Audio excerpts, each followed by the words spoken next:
What's up, guys? Ryan here, aka Hot Wheels Hodges, and I just want to do a little update today to let you guys know what I've been looking at and what I've been working on. Um, a couple of my dreams when I left my job, one was to start a financial education and coaching business, two, become a professional drifter, three, generate multiple streams of income, including passive income. Doing this with the Airbnb property. And one of my other dreams as well was to have a couple other places that I could go throughout the year and travel, stay there, also rent those out while I wasn't there. Again, generating multiple streams of passive income. So I'm going to get on the computer here and show you guys what I've been looking at and ways to do that. All right. All right, everyone. I just want to say first, this is not financial advice. Do your own research, do your own homework when investing. But this is what I'm looking at. Like I said, one of my dreams was to own a couple homes in different parts of the country to be able to travel and work from different areas. That's a great thing about being your own boss and having an online business. So, what I'm looking at here is actually rather than buying a property, it's something that people do with Airbnb. They sublease apartments. Um, this is a little tricky to do because obviously landowners or real estate owners do not want you to lease their property and then lease it out to other people that aren't supposed to be staying there. Um, so I thought about this the other day and I was questioning, how possible is this? I did some research last night. I found out it is possible to do it. Um, all you need is an LLC or a corp or some type of business that allows you to rent that property and then lease that property out to other people who may be staying there. It's a delicate process, whenever you're looking for this kind of property and dealing with these landlords, how you address that. So, from what I'm seeing right now, basically is you want to go look at these properties. You got to make sure it makes sense financially for sure. Um, but you want to find a property, say a one bedroom or two bedroom apartment, and say it's a one bedroom for 1,200 a month. You can then lease that out on Airbnb through your company and make approximately $1,000 a month, earn 2,200 a month from that. So that's $1,000 in your pocket. Of course, there will be some expenses with that, but once you get this set up and rolling, you could do this multiple times, be making 2,000, 3,000, 5,000, $10,000 a month. There's people out there making six figures doing this. Um, Not saying that that's necessarily what I want to do, but I wouldn't mind having a couple places where I could go and stay maybe like in Florida during the winter for a month or something when the weather's a little cooler. Um, and so if you take a look at this property right here, two bedroom studio. Uh, I just lost that one, but that was I think $1,600 a month. Yeah, 1,600 to 2,200 a month. This apartment's very similar to my current house in um, layout size, two bedroom, one bath. And so, with my house on Airbnb, if I rented it out throughout the month, it could pull in upwards of $3,500 a month.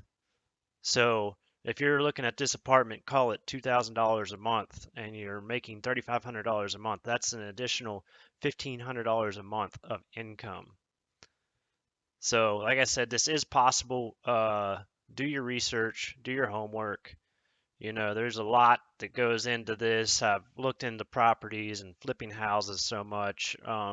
I already understood a lot of this, so I've got quite a bit of a background there of knowledge. Um, but it is definitely a way to make some passive income.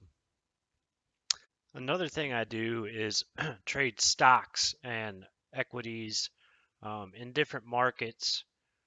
And this is one of my IRAs here that I've been doing that with. And so I just wanted to show you guys a couple things here uh, that I've been looking at, I've been working on. Normally, I spend 5, 10 minutes a day looking at this stuff. With all the stuff been going on in the market recently with inflation, the war in the Ukraine, and gas prices, crypto markets, stuff like that. I've been studying a good bit more, been spending a couple hours a day checking things out, learning, and studying different markets, like I said. So, what I normally do here is I do swing trading. This is not necessarily day trading, and it's not long term buy and hold, but I think buy and hold is good for most investors. Day trading takes a lot of time. You're constantly looking at stuff, making adjustments. So what I try to do with swing trading is basically buy low, sell high, and it's good to have a diversified uh, portfolio. I believe that for sure. But crypto, if you're not looking at crypto has been building for a long time, um, and it's obviously down off its highs since last November, and it's building back and setting up to make a bull run. So, I think there's a lot of upside there. So if you can buy just crypto, but in an IRA, you have options to ETFs that are related to crypto. So Bitcoin or BITO, it is a ETF based off the Bitcoin price. Um, as you can see here, total gains 11%, $4,000, $4,100, $4,200. This has all been within the last 6 weeks, approximately. Uh, we've got BKCH. This is a blockchain ETF. So this is not necessarily actual crypto, but it's based off the blockchain technology. And this ETF holds multiple companies that are building blockchains and are based around technology. So names like PayPal, Square, these are the type of companies that this blockchain or this ETF rather holds. And so again, you can see this right here, 9%, 1,800 bucks in just the past few weeks. So, let's take a look at this one real quick here. So you can see this chart, and let's go to the advanced chart. All right, here we are on the advanced chart.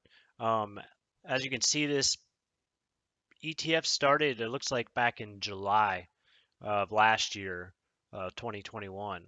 Um, started, ran up pretty good here. This, if you actually look at this graph here pretty closely mirrors kind of what's happening in the cryptocurrency markets. You see its peak around November when Bitcoin and Ethereum was at their all-time highs. Uh, so the high on this was 41.25, and it's currently at 1745. It looks like. So basically, this could be 3x on your return here. If we call it, say it's $15 for sake of easy numbers, and it goes up to 45. That's a 3x on your return. Um, this is most likely definitely going to happen this year from everything I'm seeing and all the technical indicators and everything I've been studying. So, it is possible. And of course, it, if you don't have money to invest that you cannot afford to lose, I'm not saying do this. Be smart with your money here. But it's possible to make money, and it's just a matter of time horizons, right? So whenever you get in on these things, you got to be able to afford to wait. Whether this thing pops this spring or this summer, or it doesn't go until the fall or later this year, or even next year, 2 years, 3 years out, you know, I'm able to be in a position here where I can hold this position until I am ready to sell. And so we're taking a look at the 5 day average here. Let's go to the month. Actually, 3 month might be a little better. Not really liking this chart here too much the way it's displayed out, but basically, let's go back to the 1 month. You can see we are in general moving higher here. Higher highs, higher lows. That's what it's all about, like when it comes to technical factors, knowing when to buy in. Typically, I look for a bottom and I will look for 3 valleys uh, in ascending order, along with 3 peaks in an ascending order before I buy in. But just studying the market and studying and knowing kind of how this stuff works, with everything that's been going on here over the past 2 months in the markets, um, the tech side was really oversold. It really looked like it had to be reaching a low, so I went ahead and started getting in a little early on this. Uh, but again, my point is you could get in at say $20 and say it goes to 40, you double your money. You know, turn 1,000 into 2,000. Uh, another thing is people say like about doubling your money. I think it's 10 doubles from $1,000 is $1 million. So, um, yeah, just keep studying and do things that you're interested in. Take your time, start small, and gain experience and learn what works for you. I know this doesn't work for everybody. I get it. There's probably only a handful or a few people that this actually does work for. Um, Everyone I talk to has different opinions on investing, but figure out your own system if you're looking at doing something like this. See what works for you, and then learn from that and apply that knowledge. And if you can do this in multiple ways, great. Some people are all in on one thing, and that's fine too. Nothing wrong with that. Go all in. You know, there's a lot of millionaires out there that are specialized, like artists or athletes. But there's also millions of millionaires out there that have multiple streams of income. And what I've really found since leaving my job is doing those things that are most important to you, what you're interested in.